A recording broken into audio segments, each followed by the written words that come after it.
Morning and welcome to the board meeting. Welcome to all members of the board and to those members of the public and press who are accessing the meeting virtually today. Just like to remind you that the meeting is being recorded for future upload to our web, and also that participants should use the show hands facility to speak at the meeting rather than the chat function. I'd also like to extend a particular word of welcome to Elspeth Caithness, who is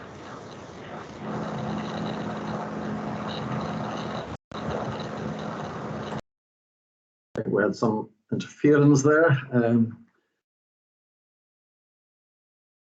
Just like to extend a word of welcome to Elspeth Caithness, who is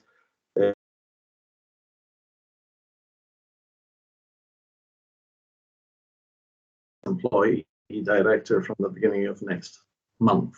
So welcome, Elspeth.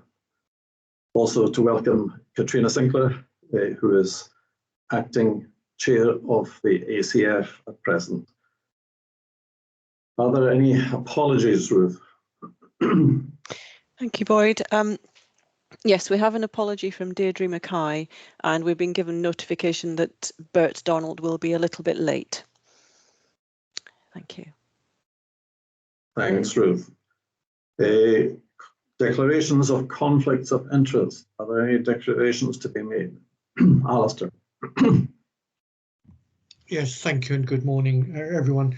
I had considered making a declaration of interest in my capacity of being a member of the Highland Council, but having looked at the agenda and taking into account my relationship to the item on the agenda, I feel, having applied the objective test, that I don't need to do so. Thank you. Thanks, Alistair. Heidi. Thank you, Chair. I'm a member of the University of the Highlands and Islands Court, non-executive member. I don't think there's any conflict of interest today, given the agenda, if anything should arise.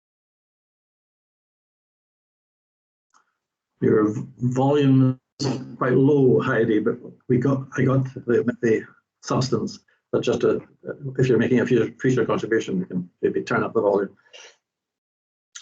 Okay, we move on then to item 3 on the agenda, which is a staff recognition item, something that we've had for the past 3 or 4 meetings now, and very valuable it is too. And we're interested in exploring with staff how they have found their experience to be during the COVID pandemic.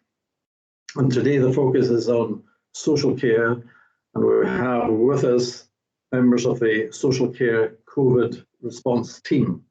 And I'm really delighted to welcome the team to this meeting.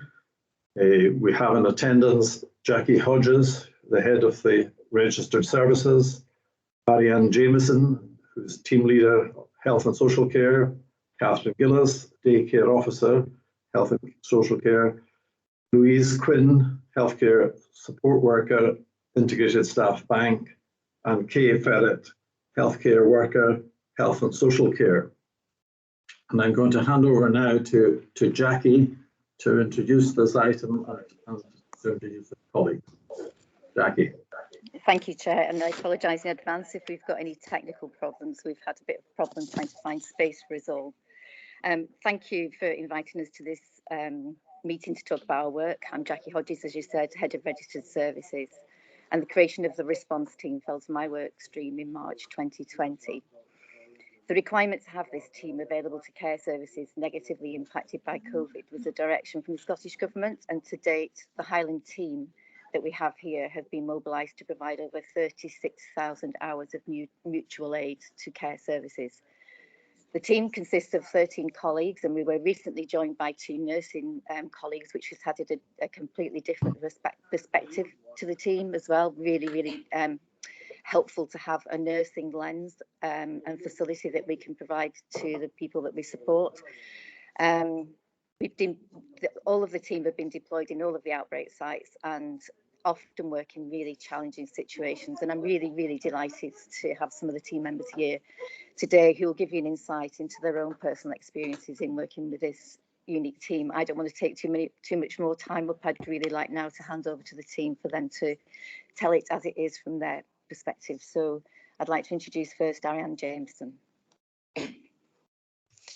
Thanks, Jackie. Hi, my name is Ariane. I've worked in the care sector for the last 12 years and I've worked within NHS Highland for 10. I started my career working as a care assistant in a nursing home and then started in NHS Highland and mental health services. Found myself missing older people, and when an opportunity arose, I started working at the Mackenzie Day Centre.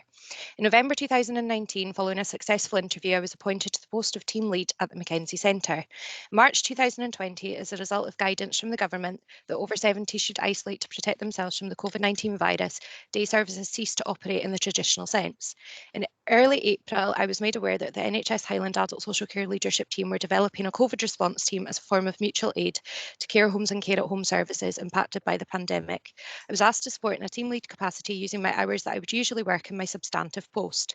I vividly remember on Thursday the 30th of April being asked to work away as part of a team the following day. To be perfectly honest, it had been nearly a whole month since it was last mentioned, and I hadn't appreciated how fast it would come around.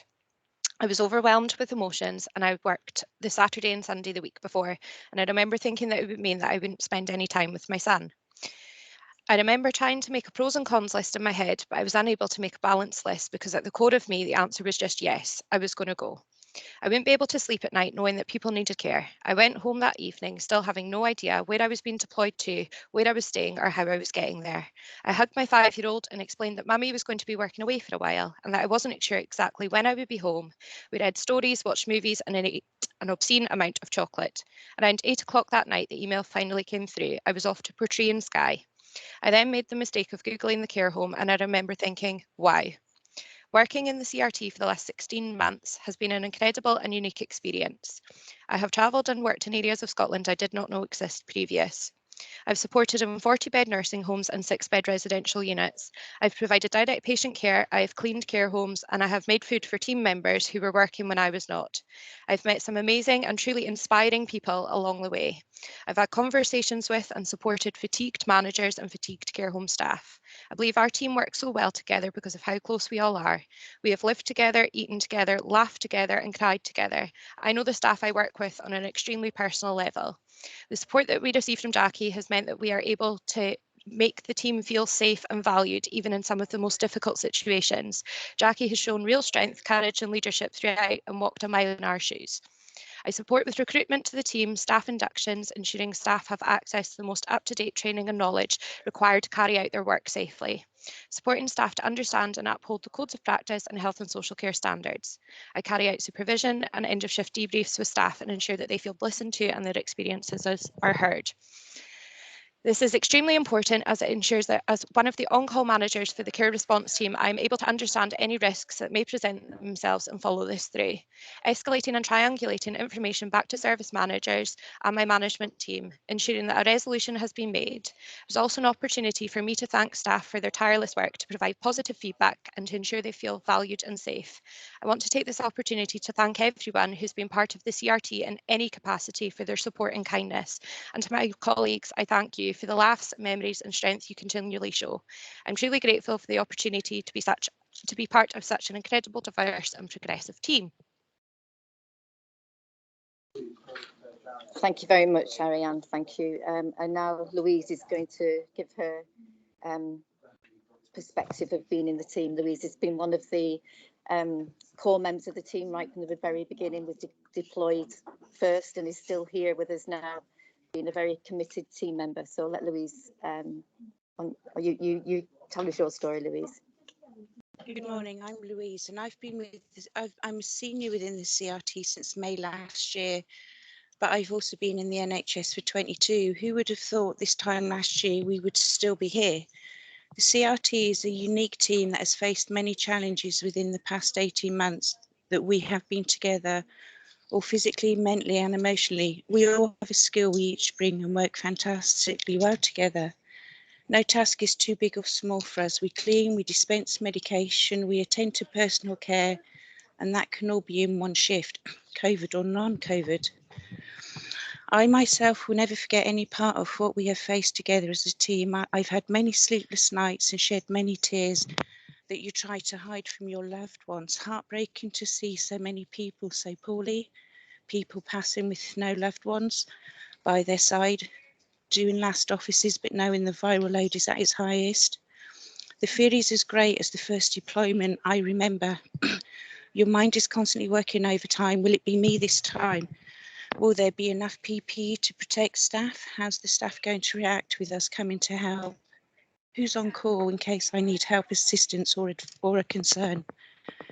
We never know what's coming when the team leads call, but we're ready to go. You know the situation is changing as you speak on the phone. You arrive, but there's less staff and more positives.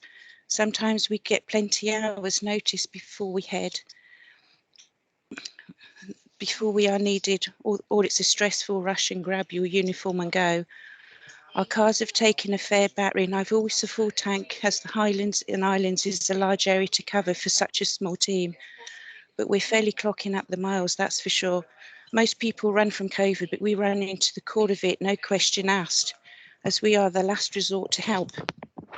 The impact on family life has never changed since the start.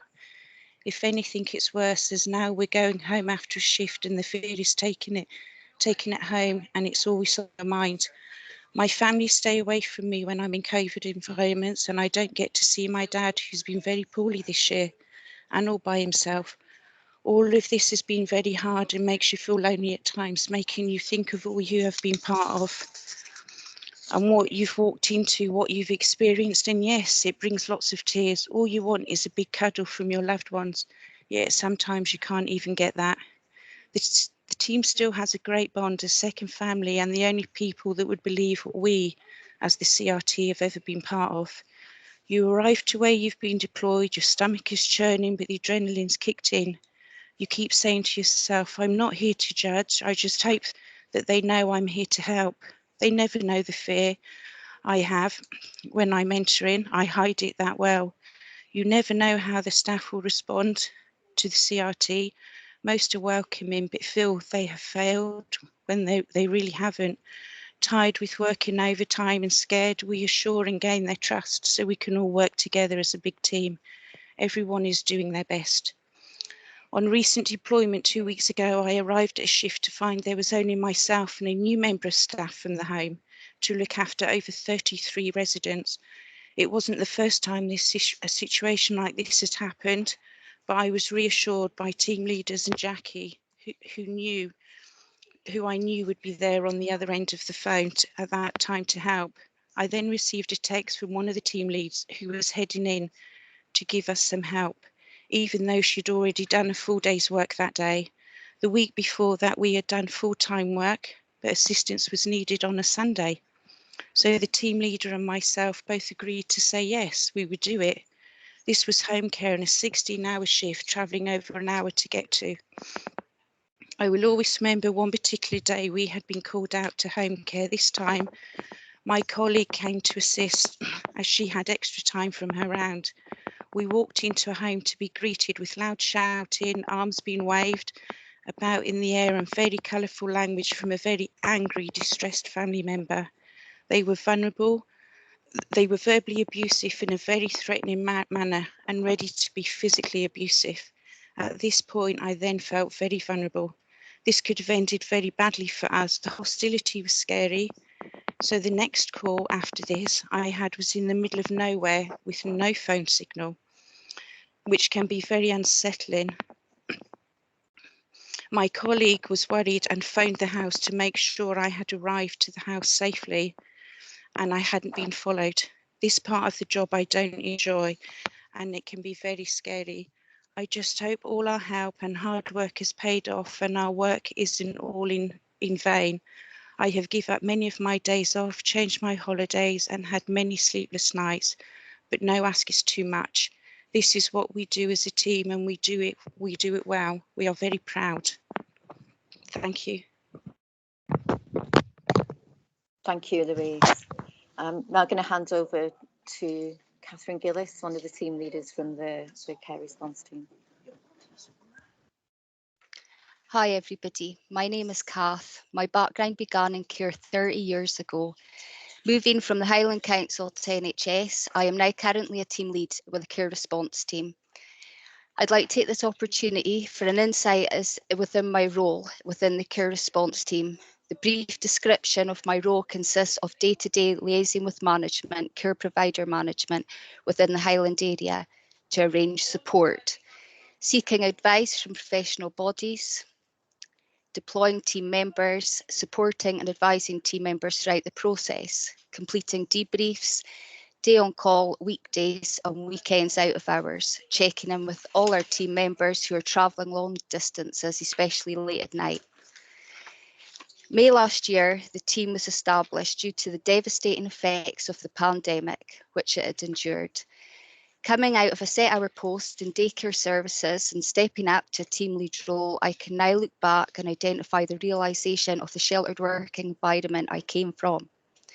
Our team have progressed over time and we've all knitted together, having trust in each other as well as support. This has been understandable for the duties that we have fulfilled. Understanding the commitment required to allow covering all of Highlands, this being a vast area to cover, especially within the winter months. Stepping in each time to a wide variety of situations requiring support. These have been care environments were sometimes hostile and very strained due to the impact of COVID. Witnessing exhausted management and staff who were spread so thinly but continue to provide the best care that they can give. This has been challenging, whether that be in a care setting or within the care community. Our support has not always been initially welcomed. Occasions have arisen where the care response team have provided support to the extent of holding the care setting up, wherein high staff waiting for them to return. Our team have had many experiences on this level and have shown to demonstrate and relate as we continue to offer our support with care and compassion, always with an understanding to each individual and situation, remembering these individuals are individual people, sometimes mothers, fathers, grandfathers. Only being deployed into these situations firsthand can you see and have an understanding of the importance our team can make to all throughout the care sector. We continue with regular training courses, upskilling, especially with regards to infection prevention control measures, which are the utmost importance. There are some of the skill sets of the team that demonstrate which cannot be sought through training. This is a genuine presentation of care and compassion that is held within oneself. I'd like to take this opportunity to express our team and to thank our manager who walked alongside us into the outbreak sites. There from the beginning, who formed the team, who is the heart of the team, led by example comes to mind. This is a true statement of case. I am proud to be part of this unique team which came together in the beginning. The staying together was progress and the working together equals success. Thank you for your time. Thank you, Kath. I'd now like to introduce Kay Ferret, one of the social care workers with the care response team, to share her experiences. Good morning, my name is Kay Ferret. I'm a senior for the care response team and have been deployed mostly into COVID situations for the last 18 months. I have a family at home, 3 children who are raised by myself. I have been in the NHS for 7 years previously, joining the team in March 2020, a year we will never forget. My work in the care sector and the community is at great need, especially at this point in time. We find ourselves in a number of situations which have been scary. Most of the time, challenging environments which we are unsure at the start of each and every shift.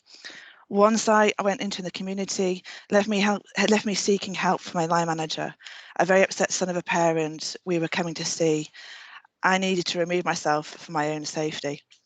We have to work in different environments which are very dangerous at times, whether it be weather, the site we're working in, or COVID itself. We adapt to many things that are presented to us, sometimes unfriendly and difficult. Every time we go into a new site, I wonder if this is the time I will catch the virus and take it home to my children, one of whom has a heart condition. I worry about what would happen to them if something happened to me. My children now know that when I come home from work, that they cannot touch me until I've had a shower, and my son always asks, "Mummy, do you have COVID on you?" When I think about what's happened in the past 18 months and all the people we have helped and the differences that has made to the Highlands, I'm proud of us all. It hasn't been easy. This is our job. COVID has made it different in the way that we work, the way we live. I don't socialise much nowadays to make sure that those close to me are safe. My parents came to visit for the first time in 2 years whilst I was on site. I worried about giving it to my mum who has dementia, and I felt like I had to give her space just to keep her safe. My arms yearning for a cuddle, but I knew I had to wait, a wait which has taken most of the last nearly 2 years. The team is so diverse, and we all seem to manage the fear in the same ways. We bury it and know that when we see the tide and relief faces at each new site we visit, knowing that the help that they so desperately need has arrived. The residents we go to who are mostly poorly with COVID, we know it's worth it. I have been named the Black Widow within the team, as a lot of the larger number deaths in the sites we have dealt with have been when I was working. Some when I was the only member of the team on the site, leading a team who I'm unfamiliar with in a COVID situation with sick residents, I know who are going to pass away without their loved ones, and knowing that I'm going to give them the time they deserve, sitting with them in the last hours, giving them the respect and dignity. Every last orifice that we do, we fear the viral load of coming home. But when you are there in the room with someone whose loved one has just passed, it doesn't matter. What matters is the time you spend with them. I remember each one, each face and name. They have a special place in my memories. I've collected a few in the last 18 months. In each site we go into, most residents we see are being confined to their rooms to isolate, alone and confused. Our team and staff we work alongside are their only conversation. Our masks and visors are all they can see apart from our eyes, smiley eyes from the people who are here to help. We have been out in the rain, snow and sunshine, finished shifts late at night, sometimes on our own. We have been in all the rural areas, along with the camper vans, tourists and deer. I would love to take you to see what we have achieved as a team the last year and last. The work we are involved in is so important, as we are usually the last port of call. No one else wants to work with COVID. Most are scared, but for us it has become normality. We have the most amazing team. I'm biased. Most we have lived together in different sites, and even if we don't see each other for weeks, we could pick it up like it was yesterday and consider them family. We have all got a bag ready and a car ready to go at the drop of a hat, waiting for a call to see what's next for the team. It's normal for us now to work in all the PPE, our cars brimming with it all, just in case we run out. We go with gusto, passion for a job that we know makes a difference, for the management behind us making sure we are home and safe, being there when we have had a bad day and need to offload. They too have days off worked, extra hours and overtime, just for the team, as they, like us, believe we make a difference. Thank you very much. Thank you. Thanks very much, Kay. Thank you for giving us the opportunity to talk about our work. I mean, we're not used to doing these kind of presentations. We're more used to doing the do. It's a team that has been an amazing experience. It's a good example of partnership working with the addition of the nursing input. And it's something that we continue to do. I mean, Kay, who's just spoken, is on night shift tonight, so we're going home to rest. There's still the requests coming in, and as long as they're in, we'll be out there fulfilling those. Thank you for the time, really aware of your time, but happy to take any questions if anyone's got anything they'd like to ask. Thank you, Jackie, and thank you, the team. Questions or observations for the team?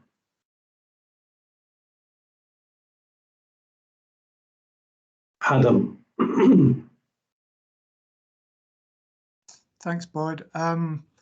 Wow, thanks everybody. That's amazing accounts of a obviously very, very difficult time and circumstances. And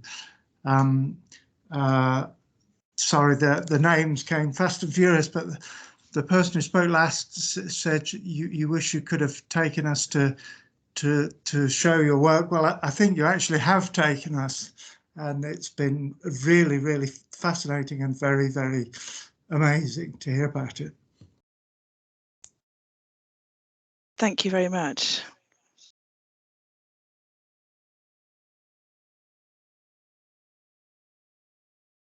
Boyd, you're on mute. Thank you. Started early today. Catherine and then Louise. Yeah, I just wanted to, my name's Catherine Sutton and I am the Chief Officer for Acute Services, and I just wanted to say a huge thank you to all of you.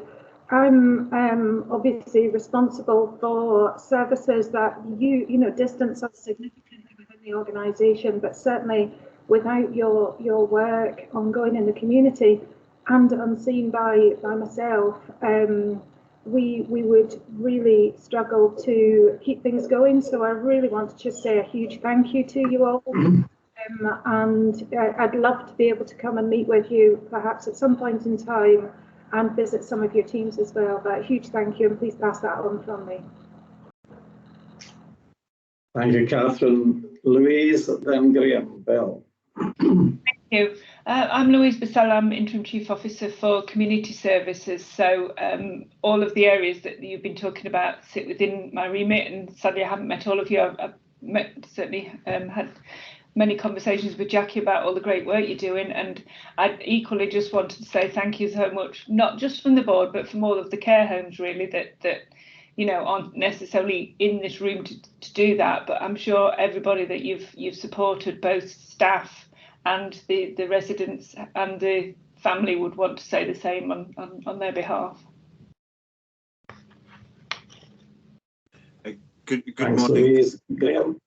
Good morning. I'm Graham Bell, one of the non-executive directors, and again I would just like to thank you for not just for all the work you did, but the way that you told your stories there, and you really brought it home to us, the sacrifices that you all made, but your sense of calling came across very strongly. So thank you for that. And if I could maybe ask you one question, it would be, what would you do differently if we had to do it again?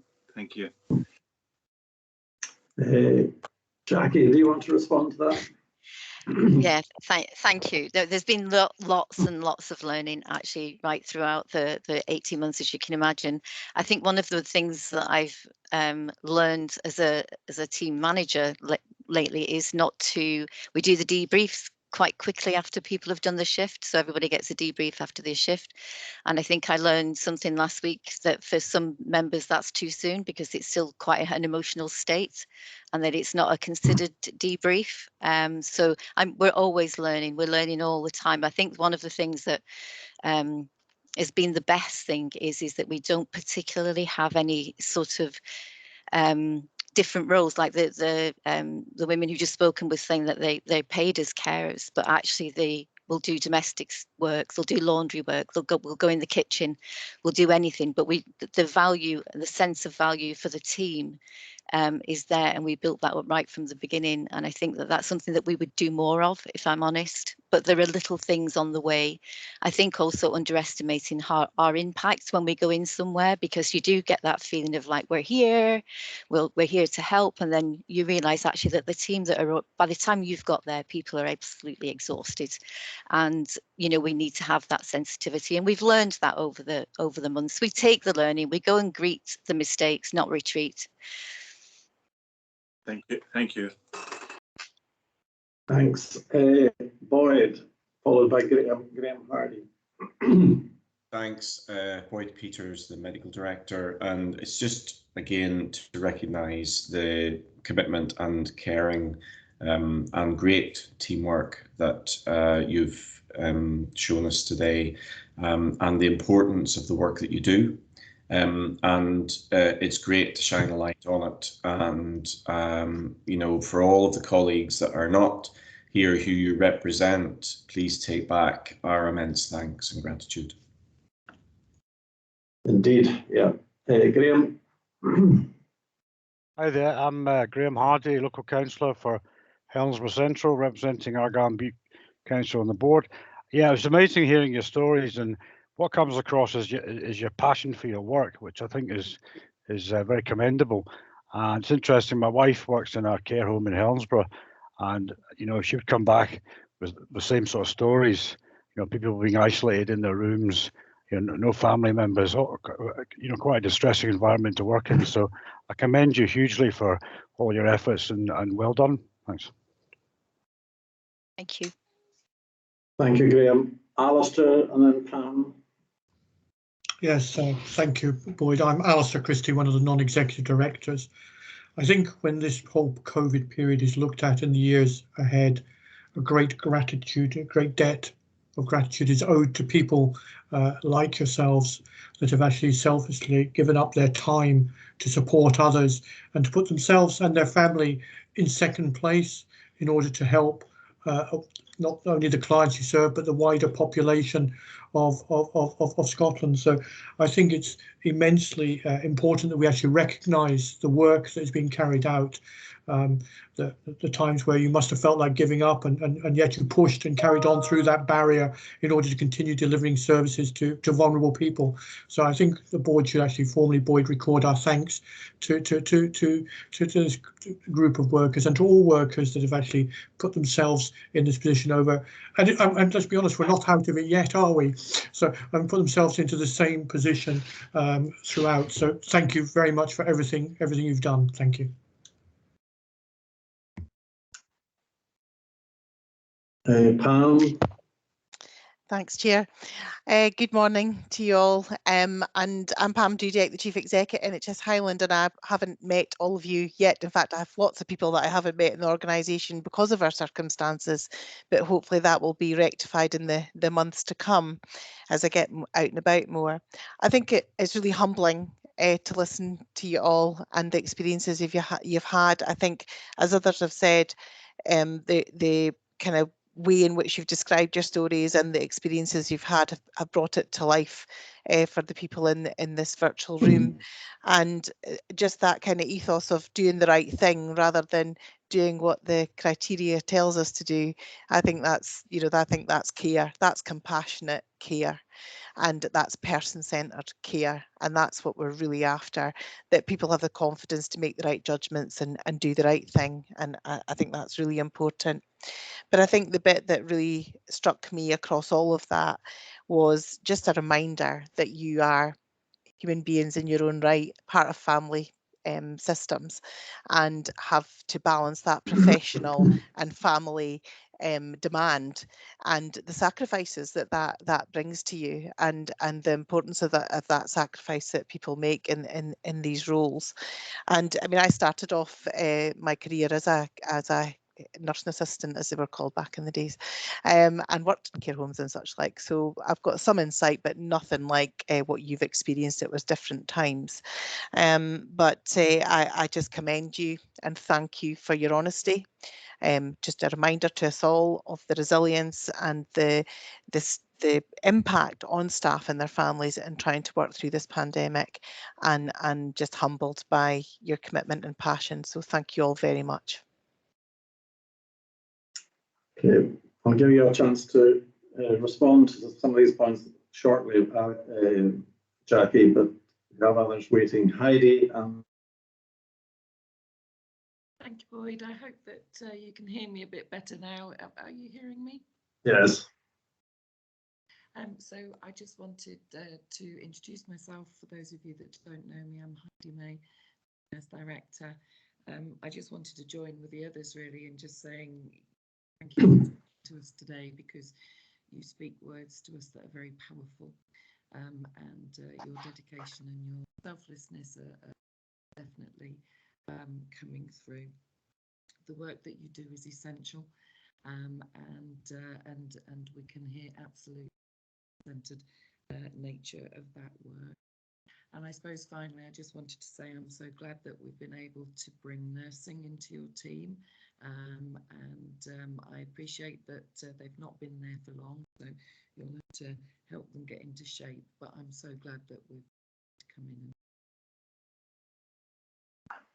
Okay, Alex. Yeah, thanks, Wayne. Yeah, thanks very much, folks. I'd like to echo everything that's been said. It was very moving. I was touched. One question, and it's maybe a little bit of an unfair one in this arena, but think about it and then get in touch. My name's Alec Anderson. I'm a non-exec director. What can we do? What can the board do to help you and the team? moving forward. Not just one thing, a whole host of things. What do you need, and how can we help? And let us know. As I said, you don't have to answer that now. Think about it and get back to us, and we can see how we can help you. Thank you. Thanks very much. Thank you. Can I just jump in there and say thank you? It's really, Yeah, really sure. appreciated.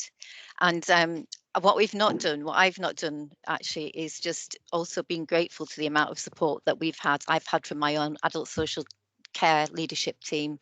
We've had brilliant support from public health, amazing from infection prevention control, anything that we've asked for, which is just, whether that's training, cars, accommodation, our colleagues in, I sound like Gwyneth Paltrow now, don't I? And I'd like to thank, but there is so many people that have made it all happen, and it's really nice of you to help to ask that question. We will consider that, because as I say, we're continually learning, but it has felt like we are part of a bigger picture all the time. I've had the faith from my managers in me to make decisions, and I have the faith now in our team to make decisions, and I think that needs to be recognised as well, because I'm quite happy to take the glory, but actually it's a bigger piece, there's a big piece of work that's gone on. Thank you, Jackie, and thank you to yourself and the team as we conclude this item just now. Others have mentioned words like calling, sacrifice, self-sacrifice, passion.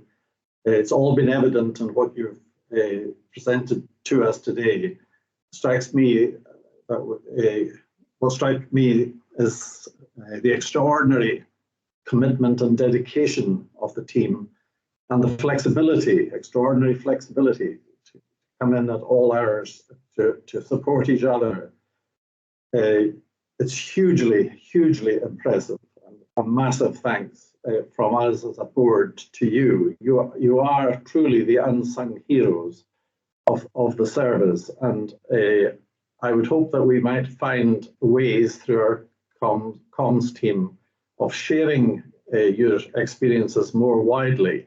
That deserves to be recognised and to be heard. Thank you all so much for all that you have done and all that you still continue to do, putting yourselves in line of danger. Thanks for giving us the opportunity to speak. A pleasure. You're very welcome to stay on, but I know that you've already mentioned that some of you are going to be working shortly, others are going to rest before working, so I completely understand that. You're very welcome. Yeah, okay. Thank you. Bye. Bye.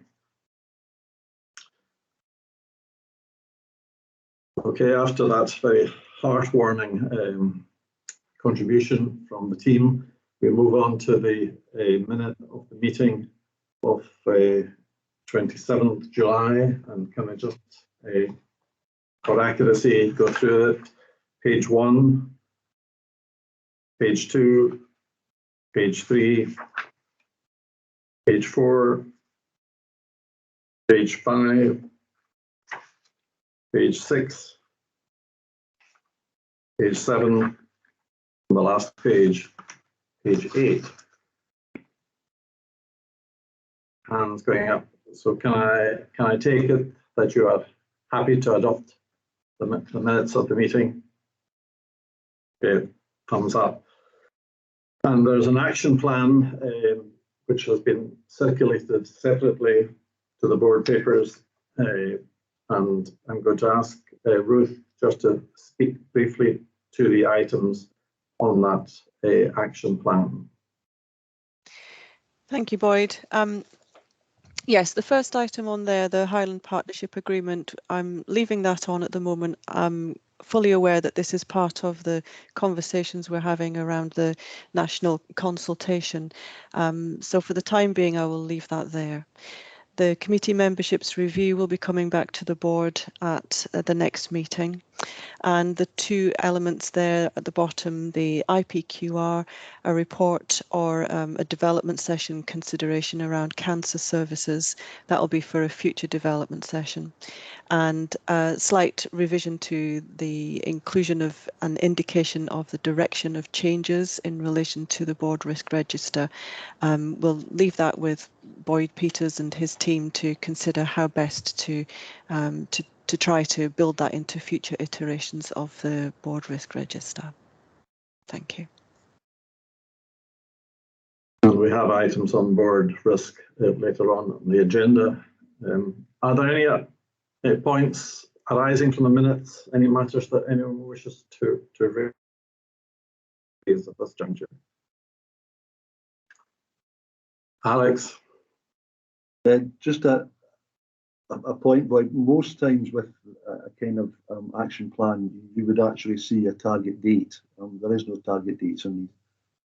Is that something we need to consider? Something we should think about including in future ones? Thank you. Certainly, yes. Well, we certainly can for specific actions that have a specific point. Some of these things are ongoing. And the integrated performance and quality report item there will be built into the development session forward plan. So we've yet to identify a suitable time frame for that. And the board risk register one, well, that will be part of the future iteration. So yes, I take your point. Some of these things are ongoing issues, so they're not specific points of action. Okay, I think we should take cognizance of Alex's suggestion there. Thank you, Alex. We move on now to the Chief Executive's report. So over to you, Pam. Thank you, Chair. Yes, I really just want to focus on the system pressures. Really, since we last met, that kind of ongoing pressure across our system has continued, and that's not unique to Highland. That is the case right across the country. And we have been working hard across all areas to try and understand what additional capacity we can mobilise, what additional actions we can take to support teams to be able to work through these really tricky times. I think it's important to understand that the kind of drivers around this are multifactorial. So sometimes we hear people saying, well, you know, this COVID situation might be improving, so therefore our hospital situation will resolve itself, when actually the COVID is only one part of the current situation that we're trying to deal with. So I think it's important that people understand that whilst COVID infections have gone through a significant surge, and we have seen admissions again, and we have seen admissions into ITU, that the picture is much broader than that in terms of people presenting at our hospitals, and in terms of the level of illness that some people are experiencing, and therefore the impact on how our hospitals operate. So the staff are having to balance a lot of different demands, and I think that's really important for people to understand. We often also, when talking about system pressures, can immediately think about our acute hospitals, and they are under pressure and the staff are working extremely hard, but so are all our staff across our community services, so are all our primary care colleagues, and so are our mental health services, learning disability services. Every part of the system is experiencing significant pressure, and the underpinning real issue for us is being able to staff all those areas appropriately. And again, that's not unique to Highland. That is a countrywide challenge, and again one that we are trying very hard to resolve with the best of the resources and the abilities that are open to us. We have just recently placed a permanent advert for nursing, and that will not close. That means it will be open all the time, because we have significant vacancies and ability to take on reasonable numbers of staff. So that will be an open, ongoing advert, and again we're looking at how we can promote that further to ensure that everybody has sight of that. we are looking at other innovative ways that we might be able to recruit and attract people, and we have had some success, quite a significant success over the last year and a half despite COVID, and we hope that we can continue to learn from the approaches we've taken and build on those. We have absolutely got an open mind to innovation and change, and considering anything else that we might be able to try in this time to change the way that we are working with people and to try and improve that flow and that response. But it's really important that we recognise that the general statement being made is that we are about to face a winter that we probably have never experienced before, and that we are taking every opportunity to prepare for that best we can. But at the centre of that, again, it reflects the presentations that we've just had. Our staff are going to be core to our success, and therefore everything that we do to support their resilience and maintain their well-being is going to be really important in this time. We will do everything we can through our action planning to resolve any aspects that we can, but we know we'll have to live with a level of pressure that that will be sustained, and so that those are that our staff are the really important part for us to focus on, ensuring that their well-being is supported and that the resilience is supported. So there are many activities underway, and we will be monitoring very closely what happens in the weeks and months to come. So I think that's the most relevant thing for today. It's very much been the case since we last met, and will continue to be. So everything we can do as a leadership team and everything we can do throughout the organisation will be deployed. That's within our gift to do, and we'll also work with our colleagues across the country for any learning or any ideas that we might want to try different ways of working in order to resolve our issues. Thank you. Thank you, Pam. Any questions for Pam? Adam? Thanks, Boyd. Thanks, Pam. Yeah, I mean, obviously, as you're aware, Pam, we've been raising concerns on behalf of staff about, a lot of the issues and pressures you've been referring to. Heidi's aware of this as well, clearly. We've had discussions at the system leadership team and elsewhere. It's those issues and concerns aren't resolved, as you're saying. This is very much an ongoing picture, and the fear is, I suppose, that winter will exacerbate that situation. I mean, obviously, we heard from the team just now about how they're been under huge pressures and so on in very much a community setting, kind of the ultimate community setting, people's own homes. So these are very, very live, ongoing concerns and pressures for staff, and I know that you're fully recognising that, but we just need to be absolutely aware of that, focused on that, do everything we can to alleviate and manage those pressures, and to, if necessary, adapt services and what we can do accordingly. So really a comment rather than a question. I know you're aware of these things, but we can't overstate the importance of this.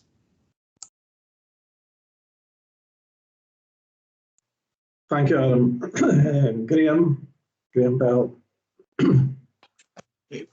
Pam, there's a lot of stories going around as to why there's been a surge, but just and I don't mean in COVID cases, I mean in the general level of activity.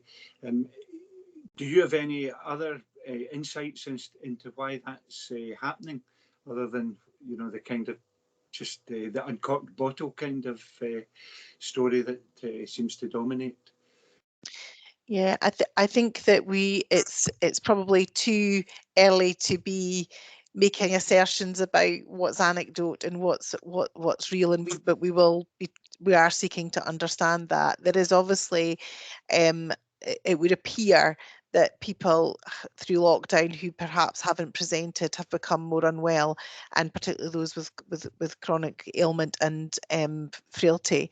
So, but that is still to be determined. I think what we do know, and Tim's probably good at speaking about this, is that the widening gap for inequalities, the impact of COVID on generally on the population, there is definitely strong evidence emerging around that, and that takes you into a wider set of circumstances and that go way beyond the acute admissions component, and that's why it's really important that to remember that wider system, mental health issues, isolation, and the impact that poverty is having on people and their health. So I think that there, as I say, it's multifactorial. In terms of the presentations, we are monitoring that closely, the impact on our length of stay, the different flows, and there are definitely changes happening, but we probably have a bit more analysis to do before we could be definitive about that. I'm not sure if Boyd would want to add anything to that from a kind of medical perspective. Thanks. Yeah, I think that, Graham, it would be easy to come up with a lot of theories, and I know that clinical staff are telling me what they feel are the patterns, but we don't have the data and the sort of the information, the hard evidence to be absolutely sure. And the danger then is that you look in one direction at a set of things when actually the factors over there that you haven't considered are also at play. It is exactly as Pam says, multifactorial, and undoubtedly the pattern of fitness, frailty, and of degree of illness at presentation is a factor. And so when people get to the hospital part of the care, it's not as easy as it used to be. To just overall takes a wee bit longer, but there's also a community aspect as well. And we have to think as well about how the public engages with services and how people present with illness, and that does seem to be different too. The way that people come forward and engage with getting help is different, and it may be years before we fully understand all of the impact of the pandemic on public as well as professional experience and behaviour. Thank you, Pam and Boyd. Alex.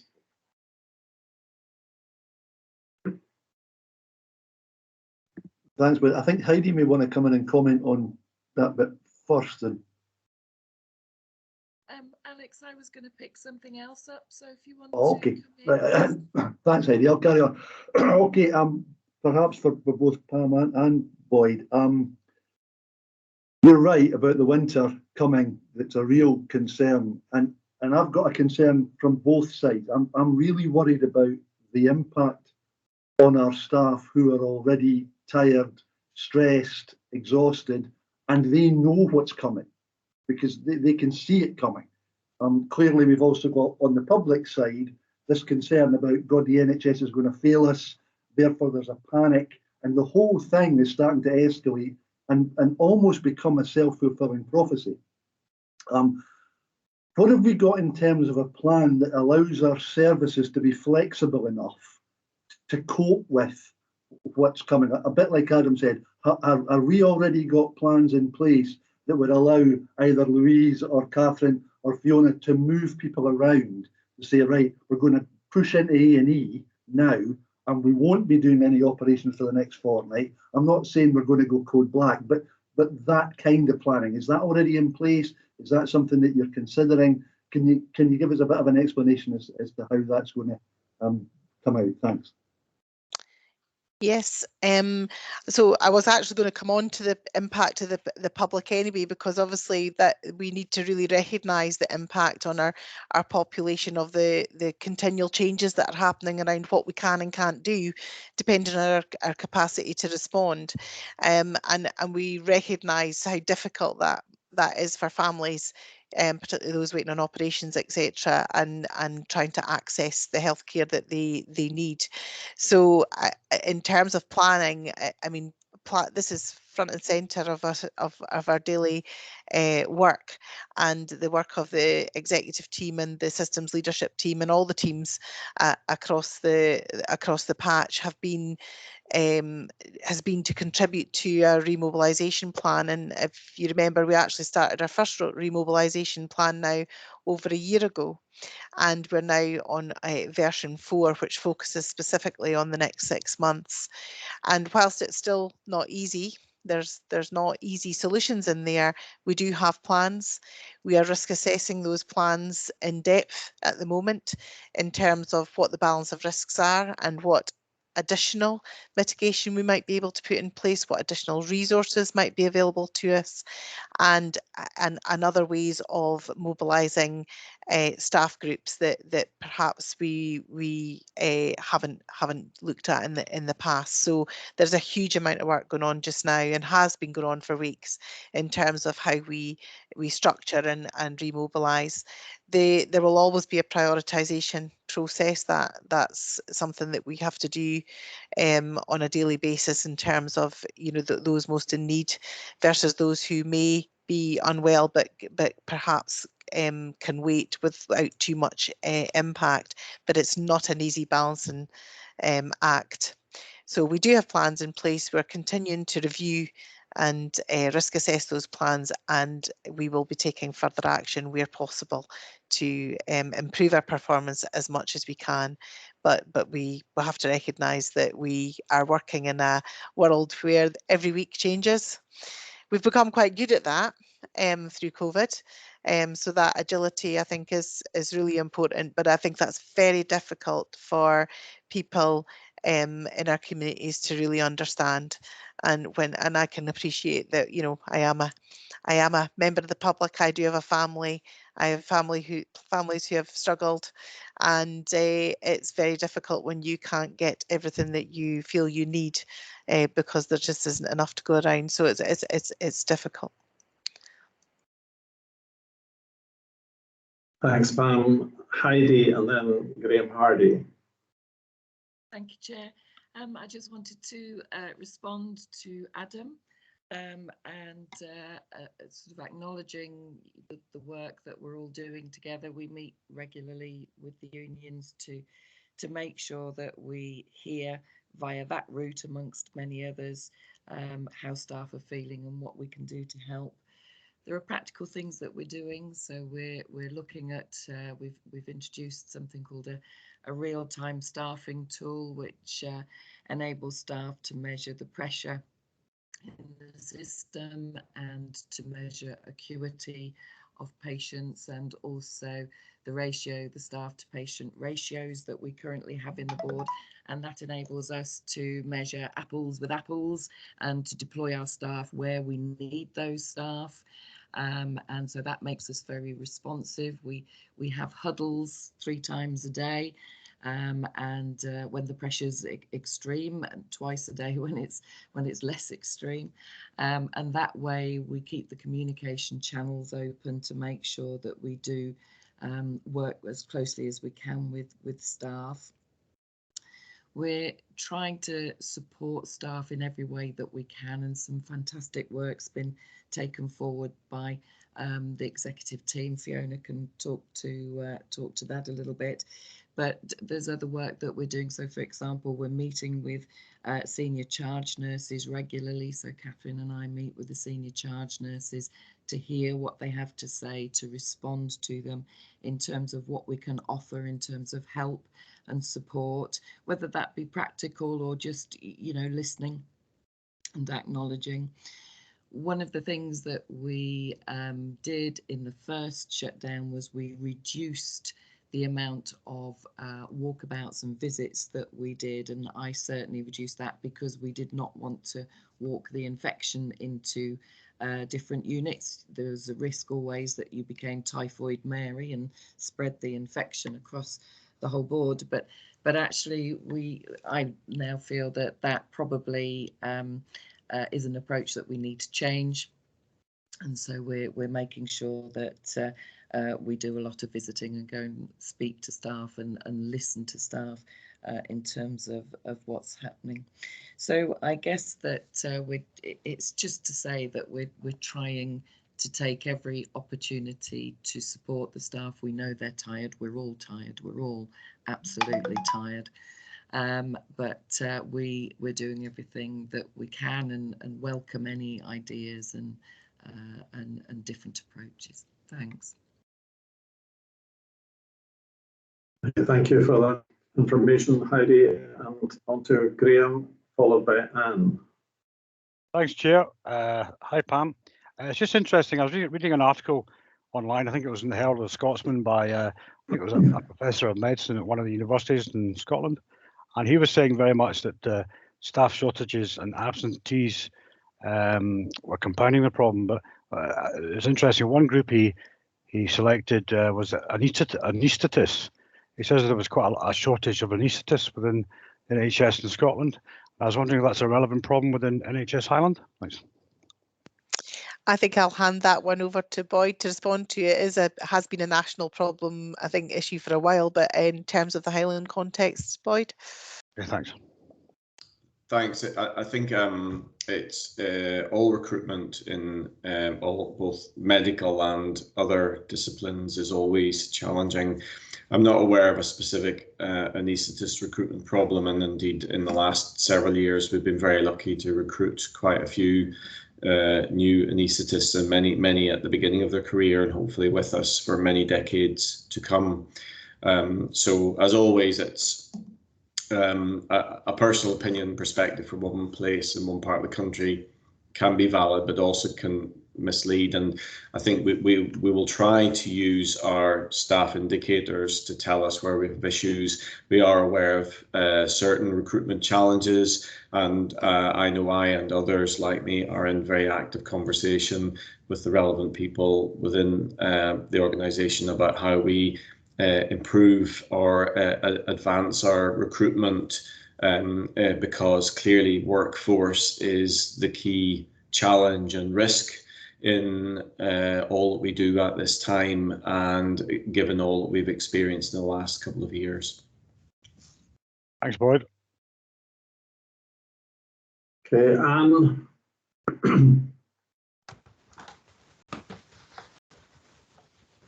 Good morning, everybody. Apologies for keeping my camera off remotely, but I've got another family member using the broadband width this morning. So I just wanted to pick up on Pam's point about us all being members of the public and having families, as well as obviously all the concern we've been expressing for our staff. And I'm just speaking from personal experience. Recently, a family member waiting for a cancer diagnostic got a really helpful letter sort of explaining what was involved and talking about the very low risk that there was in relation to any sort of delay. So I know that we've done a lot in terms of our orthopaedic waiting lists, in terms of a hotline and advice to patients. I just wondered what capacity we have to extend that approach, what we're already doing for the many people who will be waiting for other types of operations or procedures. Thanks. Thanks, Anne. And I think that point about communication and people knowing where they are in the system and knowing what it might mean for them is critical, isn't it? In managing that anxiety and making sure that we're connected to them. I'm going to ask Catherine to come in and talk about that. There's been a lot of work around our cancer services as well, but I think there is probably a general point that we can go back and look at in terms of improving our communication right across that piece. But Catherine, you might want to say about some of the things that you've been doing.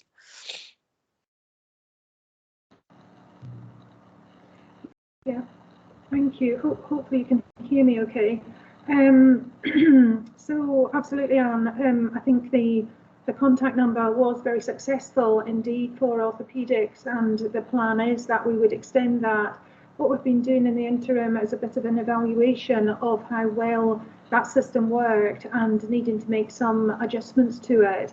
In actual fact, we found that the contacts to that number were remarkably low, and less than, I think, certainly less than 50 contacts in total, which was remarkable given the number of patients on the waiting list that we wrote to for orthopaedics.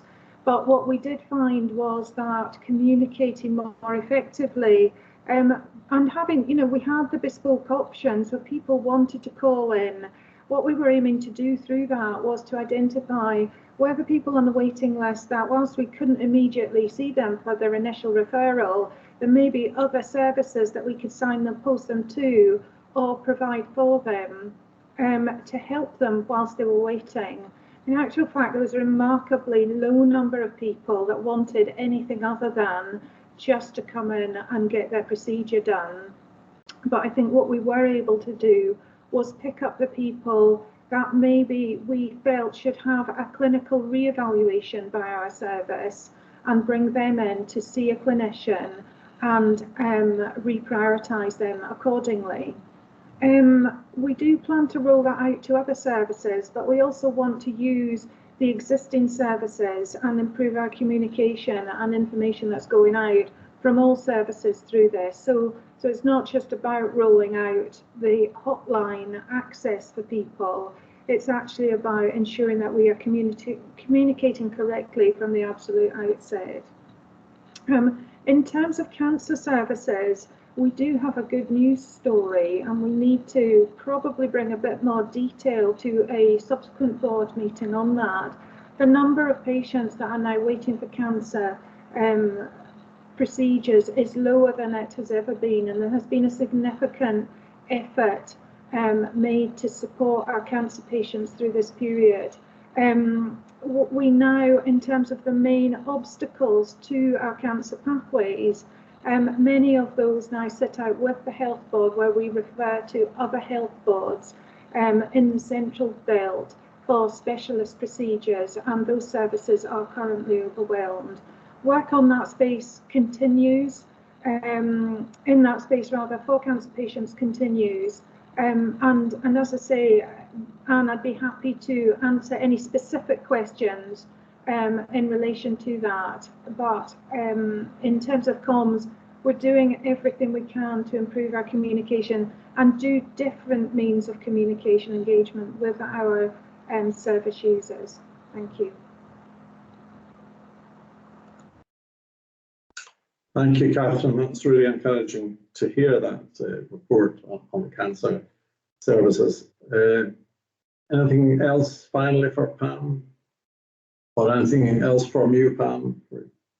Yeah, I think just to add that we will be looking, as part of our planning, we will be looking at how we communicate out to the public where we're at, both in a general terms, but also just has been raised in terms of anything specific or bespoke to specialties that perhaps needs to go out there. But there is definitely, I don't think we can underplay the amount of communication that needs to go out so that people are clear about access, and if they really are very concerned, that they have a means by which they can either alleviate that concern or indeed be seen should their circumstances have changed. So I think that's it from me. Yeah, thanks, Pam. On to item 7, COVID update to be provided by Tim Allison. Thank you very much, Sharon. First of all, I think it's really important before moving on to numbers to recognise what's been said already regarding COVID and the great dedication of staff, and it was highlighted within the presentation by members of the social care support team about both the impact on individuals' lives and how COVID has really affected people very severely, but also the dedication of the staff that we heard from, and the whole range of different staff, not just in the NHS or local authorities, but across the public sector, private sector, voluntary sector, and throughout communities in terms of tackling COVID. Often in public health we talk about the statistics and numbers, but of course numbers are made up of individuals, and each of those individuals has their own story tell, and things have been very difficult over the months and last couple of years. It's also important to note that COVID, as everyone knows, hasn't gone away, isn't going away. Hopefully, we will soon be emerging from a pandemic, or at least in a few months' time. But the presence of COVID will continue, the risks of COVID will continue, but also the other effects that particularly Pam's touched on in what she's just said, both in terms of the effects on people's livelihoods, on mental health, on health inequalities, and also the knock-on effect on health services will continue for a very considerable amount of time. And within public health, we're moving towards looking at how we can enact the social mitigation that the board has previously approved the strategy for, and how we can work in a whole system and across communities to improve people's health in the light of COVID. In terms of the numbers and in terms of what's happened over the last few weeks with COVID, I'm pleased to say that the number of COVID infections over the recent week or two has gone down. It is a salutary thought, though, that we now have had, I think it's 18,000 cases of COVID approximately across NHS Highland since the start of the pandemic. But half of those cases have occurred since late July and August this year. We've had an enormous number of cases coming in. Part of that will be down to increased testing, and we've got, not perfect, but we've got good testing services right across the area, thanks to many people, including NHS staff and also staff and volunteers for Scottish Fire and Rescue Service, who've been working in fire stations, providing testing services to some of our slightly more isolated communities. So the numbers have gone up a little bit because of more testing, but clearly there's been widespread COVID infection within the last few weeks. It's mainly been among younger people, perhaps mostly older teenagers, 20s, but it's also been present in schools, and over the last week or two perhaps has spread a little bit more into some of the older communities. Our numbers have gone down. We were seeing around 300 up to 300 new diagnoses of COVID per day, which is a huge number, and now we're down. It's difficult to be absolutely certain about the numbers owing to reporting and data issues, but we're getting below 100, probably around 70 cases a day, which months ago would have been regarded as a massive number, but now we can see is actually a lot less.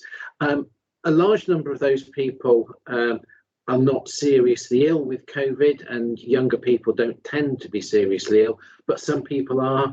We have seen a rise in hospital, a small rise in hospital admissions, and it is important to recognise that COVID is still dangerous, particularly for people who are vulnerable, and we've seen some outbreaks within care homes, but also it still remains a potential threat for the whole population.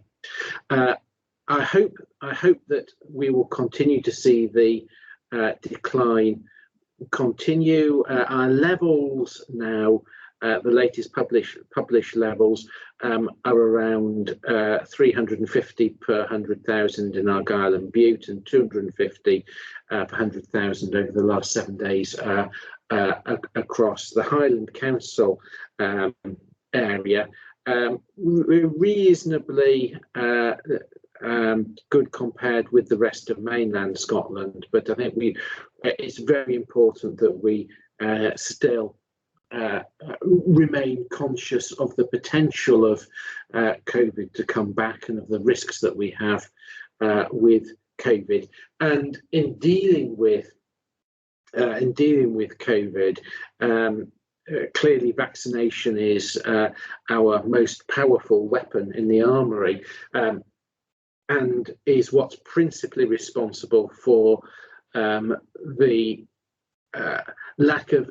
relative lack of severe ill health across the population as a whole over the last few months. Our vaccination rates are pretty good. We're at 95% of the population over 18 has had one dose of COVID vaccine, and 89% have had 2 doses of COVID vaccine, and that's for both of those. That's about 3% better than the average for the whole of Scotland. But naturally, immunity wanes over time, and we need to concentrate on further vaccination and continued vigilance. We also need to be aware of other diseases that will affect us, particularly over the winter, because of the huge concentration that we've had on COVID. It's easy to forget other conditions, and also the immunity to other conditions is likely to have gone down because they haven't been circulating as much over the last couple of years. So influenza, about which there's a paper later on in the board meeting, is very important to remember, and also a condition that particularly affects very young children, called RSV, respiratory syncytial virus, is another potential threat to the more vulnerable in our community. So overall, it's certainly not doom and gloom regarding COVID, because particularly thanks to vaccination, we are certainly seeing an improving picture. But we still need to be cautious and vigilant. Thank you, Tim. Questions for Tim now, Alex? Thanks, Tim, for that update. Couple of things. In terms of COVID, and particularly in terms of long or so-called long COVID, where are we? Are we setting up special clinics? Is that something that's been dealt with in primary care rather than elsewhere? How are we dealing with that, and what's the plan moving ahead? And the second question is more about moving into beyond the pandemic, when effectively it's an endemic and we're going to have to live with it like we live with flu. How's that going to impact the way, are we still at the 2 metre spacing in beds, for example, within hospitals? When is the plan to move back to, in inverted commas, normality? Because we're going to have to treat it like we do the flu. Thanks. Thank you. I think to deal with the second question first, I think in some ways, I think it's interesting to compare that. You talked about flu. Flu is something that is there all the time, comes back in a very slightly different form each year. And I think there's a bit of a question as to what is normal, because it's normal to have some degree of flu. We regard that as normal. And probably what we will need to do at some stage, I'm not sure when, is COVID will become part of the normal. I'm reluctant to say new normal. People talk about that, but it's just going to be normal. We have new and different infections all the time over centuries, and COVID has been a particularly bad one. But we will need to continue to cope with COVID as we've coped with flu or other conditions. The natural history of most diseases is that over decades they get less infectious, and also we will be developing mechanisms, particularly in terms of vaccines, to be able to be effective to control COVID. I think that, so I can't say when things will change. I think there will probably be, looking at sometime in the middle of 2022 to, I would guess, although it's rather speculation, around moving back to what people may more see as normal, but we can't be certain what will happen, because there could be a new variant of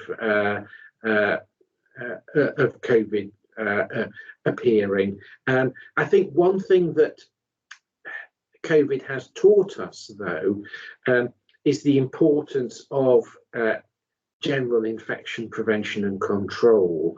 And some of the other conditions, you mentioned flu. I mean, last winter there was very little flu. We locally had good uptake of immunisation, but also I think because of the precautions people were taking around distancing, masks, hand washing, I think that will have reduced both flu and other conditions like norovirus, which was a lot less prevalent last winter than it has been before.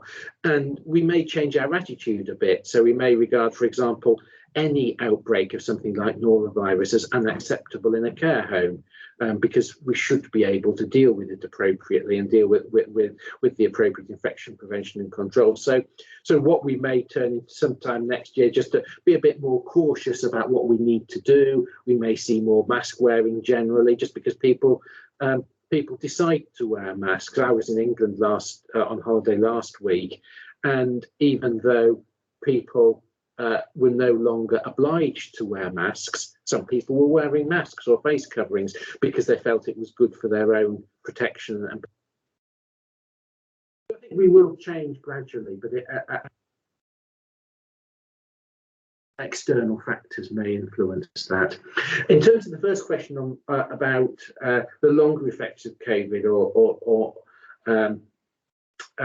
long COVID, there are different types of effects. There are some effects that people get from having been particularly ill with COVID and then having those conditions maintained, or that having some effects over a long period of time, whereas there are other people who get long-term effects of COVID from having a mild infection or barely noticing that, and they will need to be dealt with in different ways, in a combination of primary and secondary care. So again, different symptoms will need to be dealt with differently. So we are looking in detail around how to deal with the different aspects of long COVID, and there's a group which is looking specifically at long COVID. So services are developing. Others may be able to say specifically more about specific services, but the approach is still, I suppose, in development, and we'll know more around numbers and effective measures over the next few months.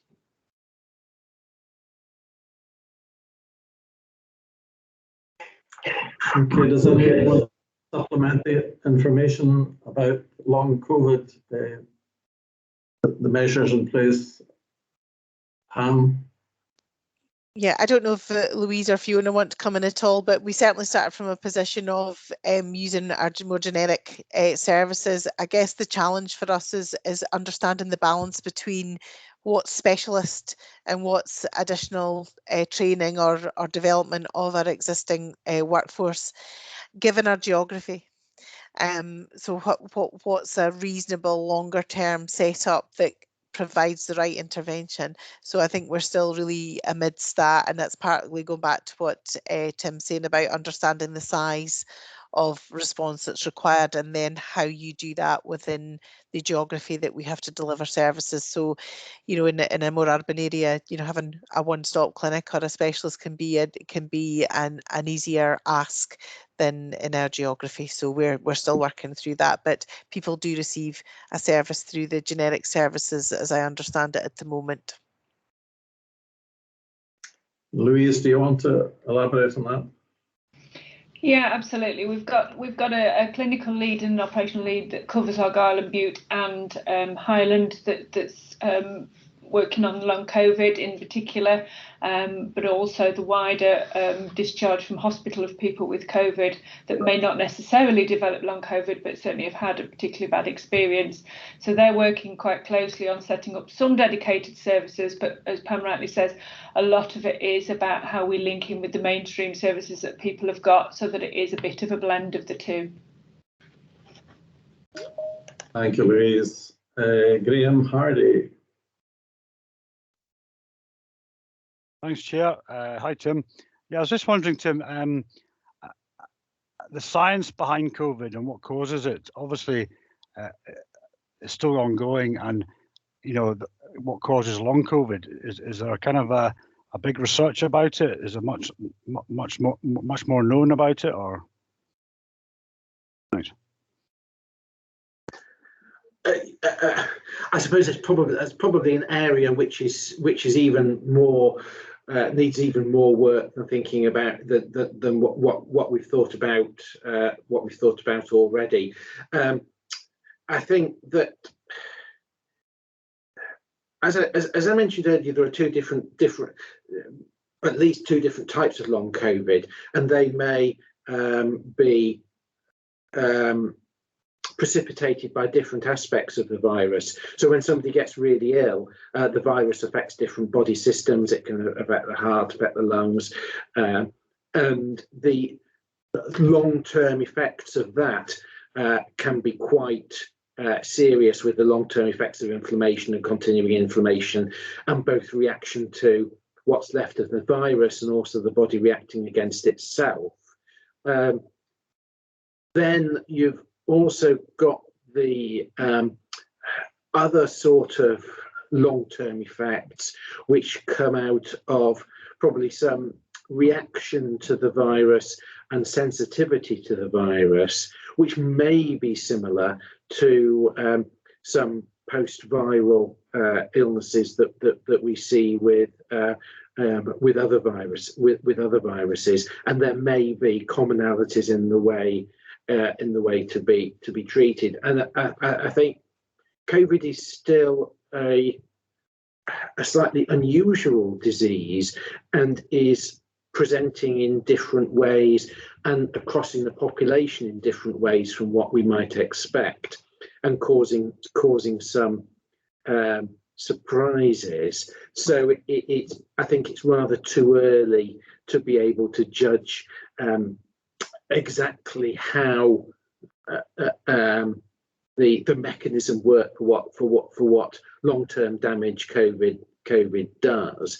And I think an important thing to recognise is that it's pretty certain that we will need different sorts of interventions for different people, because the effects will be very different, and it's not simply having a one service that will deal with long COVID, and also given the other logistical issues which will affect how services get provided, and we'll need, as in all good medical and care practice, an individualised approach for how people get treated. Thanks. It's interesting that there's no common thread through COVID. It seems a very random kind of illness virus thing. Thanks. Yes, I mean, I think there are common features to it, but it seems to have it does have very different effects on different people, and in some ways exploits people's vulnerabilities. whether it's with vulnerability to every level. If people are particularly frail, that they are then particularly vulnerable, and it also exploits people's social vulnerabilities in terms of employment, income. So it, as has been mentioned earlier, one that really does seem to exploit and exacerbate health inequalities. Thank you. Okay, thanks, Graham, and thanks, Tim. And I think we have to conclude this session now. Just to thank all staff who are involved in our response to the COVID pandemic at all levels, from test and trace right through to ICU, and the people we heard from this morning as well. So thank you to you all, and we have a 15-minute comfort break now, so we resume at 11:15.